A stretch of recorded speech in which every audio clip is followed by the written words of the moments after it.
Hi, I'm Jeff Boone with AAA's Mid-Atlantic's Approved Auto Repair Department. And with winterizing your car today, we're going to touch on the coolant system. One of the things I've got to caution you against is when you're checking your coolant system, you always want to make sure that the radiator is full. First thing you need to do is hold your hand on the cap very lightly. If it's hot, do not open the system. If this is pressurized, like it is during normal operation, when you open it, it could expel coolant at you and cause you to get burnt. Now, one of the things you want to do is you want to make sure that the coolant system has got a proper amount of antifreeze and fluid mixture without being overfull. The other thing you want to do is make sure that the fluid is clean and healthy looking. There are different types of fluids. Some will be green, some will be orange, and some will be red, depending on your manufacturer's specification of your vehicle. With this vehicle, I'm going to test the coolant system to see whether or not it protects me during my wintertime driving.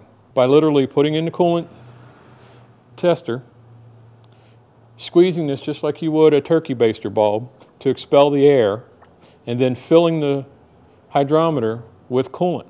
With this type of tester, you can buy these at pretty much any automotive parts store, and this is a hydrometer. All it is doing is checking to see how much viscosity is in the fluid, how many of these tablets it actually makes float. And right on the front of the hydrometer, it shows you a chart of how many discs float between 1 and 5 and what your protection level is in both Fahrenheit and Celsius. This system floated all 5 discs, which gives you -50 degrees Fahrenheit or -46 degrees Celsius protection. Now that'll do me during wintertime months anywhere in the Mid-Atlantic area. There are times where it will get colder than that, especially in the northern hemisphere.